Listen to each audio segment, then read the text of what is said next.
ઓમ ગંગણપતે નમો નમઃ. નમસ્કાર મિત્રો, સુખકર્તા ચેનલમાં આપ સૌનું હાર્દિક સ્વાગત છે.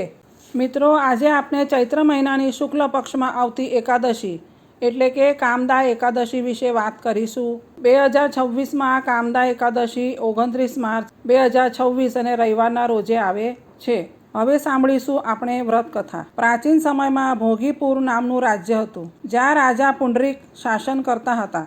ત્યાં લલિત અને લલિતા નામના ગંધર્વ દંપતી રહેતા હતા. એક દિવસ રાજ દરબારમાં ગાન કરતા સમયે લલિતનું મન તેની પત્ની લલિતા તરફ ચાલ્યું ગયું, જેના કારણે ગાનમાં ભૂલ થઈ. પત્ની પ્રત્યે આસક્ત થયેલા જોઈને ગુસ્સે થઈને એક સાપે તેમને રાક્ષસ એટલે કે ભયાનક દાનવ બનવાનો શાપ આપ્યો.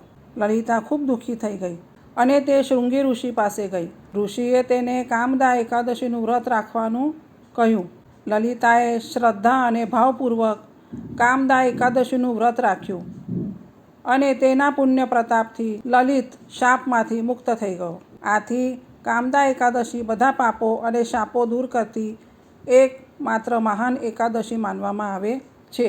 મિત્રો, હવે જોઈશું આપણે પૂજા વિધિ. સવારે પ્રાતઃકાળે વહેલા ઉઠીને સ્નાન કરીને સ્વચ્છ વસ્ત્ર ધારણ કરવા, ઘરમાં ભગવાન વિષ્ણુની પ્રતિમા અથવા તો ચિત્ર સ્થાપિત કરવું, ફૂલ, તુલસીપત્ર, ફળ, પ્રસાદ અર્પણ કરવા, ઓમ નમો ભગવતે વાસુદેવાય મંત્રનો જાપ કરવો અથવા તો 108ની માળા કરવી, એકાદશીનું વ્રત રાખવું, ફળાહાર કરવું અથવા તો નિર્જળ કરવું, સાંજે આરતી અને ભજન કરવું, બીજા દિવસે એટલે કે દ્વાદશીના દિવસે પારણું કરવું. આ એકાદશી કરવાથી બધા પ્રકારના પાપોનો નાશ થાય છે. જીવનમાં સુખ, શાંતિ અને સમૃદ્ધિ આવે છે. દુઃખ અને દુર્ભાગ્ય દૂર રહે છે. દાંપત્ય જીવનમાં સુખ આવે છે અને પ્રેમ વધે છે અને અંતે મોક્ષને પ્રાપ્તિ થાય છે.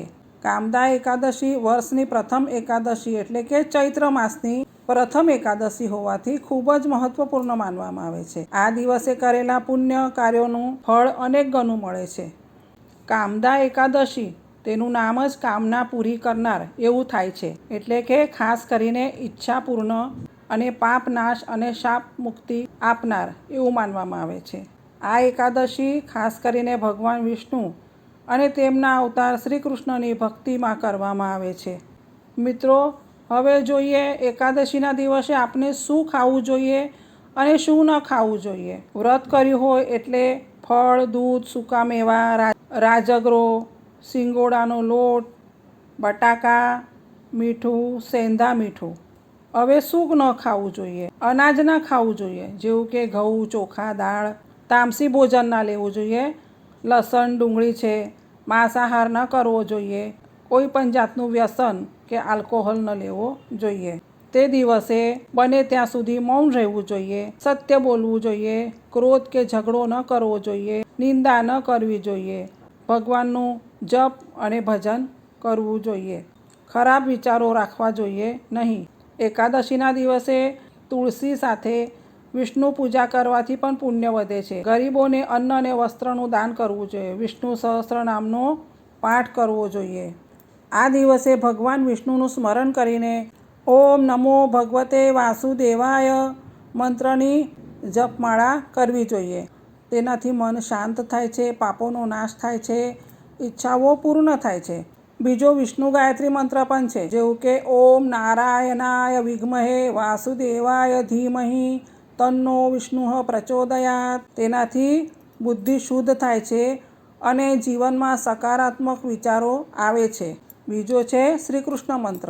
શ્રી કૃષ્ણ મંત્ર ઓમ શ્રી કૃષ્ણાય નમઃ. આ મંત્રથી પ્રેમ અને ભક્તિ વધે છે અને દુઃખો દૂર થાય છે અથવા તો દુઃખોનો ક્ષય થાય છે. હવે વિષ્ણુ સહસ્ત્રમાંથી લીધેલો ટૂંકો મંત્ર આ પ્રમાણે છે. શાંતાકારમ ભુજગશયનમ પદ્મનાભમ સુરેશમ. દૈનિક પાઠ કરી શકાય. જપ માટેનો શ્રેષ્ઠ સમય સવારે વહેલા બ્રહ્મ મુહૂર્ત કે પછી સાંજે આરતી સમયે. એકાદશીના દિવસે ખાસ 108 વાર જપ કરવો જોઈએ. તુલસી પાસે બેસીને મંત્ર જપ કરો તો અતિ ઉત્તમ, તેનાથી વધુ પુણ્ય મળે છે.